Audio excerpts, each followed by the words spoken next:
querem você Majid মেম্বারের plan কি successful হবে?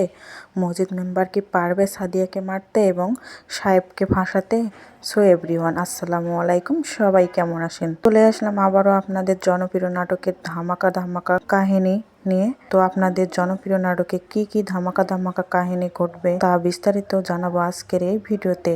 তাই আমার ভিডিওটি শেষ পর্যন্ত দেখতে থাকুন। শেষ পর্যন্ত দেখলে আপনারা বুঝতে পারবেন সাহেব নামে গোলাম নাটকের 13 নম্বর পর্বে কি কি ধামাকা কাহিনী ঘটবে।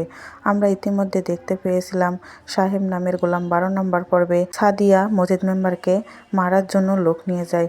অন্যদিকে সাহেবকে অনেক মারধর করে এবং সাহেবের মাথা ফেটে যায়। সো এভরিওয়ান, মজিদ মেম্বারের হাত থেকে কি সাদিয়াকে সাহেব বাঁচাতে পারবে? অন্যদিকে আমরা দেখতে পাই সাদিয়া সাহেবকে বিয়ের প্রস্তাব দেয়। সাহেব তো একা হয়ে গেছে, সাহেবের বউ জিন্নাত সে তো মারা গেছে। অন্যদিকে সাদিয়ার স্বামী মজিদ মেম্বারকে সাদিয়া ডিভোর্স দিয়ে দিয়েছে। এবার সাহেবকে বিয়ে করতে চায় সাদিয়া। তো কি সাহেব বিয়ে করবে সাদিয়াকে? সো এভরিওয়ান, আমরা এসব কিছু দেখতে পারবো সাহেব নামের গোলাম নাটকের 13 নম্বর পর্ব। তো 13 নম্বর পর্বটি কবে আসবে তা আমি এক্ষুনি জানিয়ে দেব।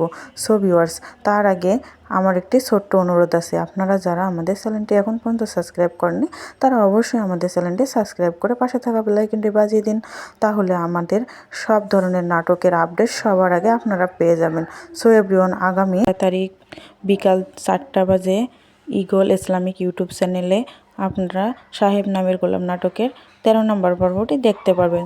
সো এভরিওয়ান, আজকের মতো এই পর্যন্ত। সবাই ভালো থাকবেন। পরবর্তী ভিডিও দেখার আমন্ত্রণ জানিয়ে এখানেই শেষ করলাম। আল্লাহ হাফেজ।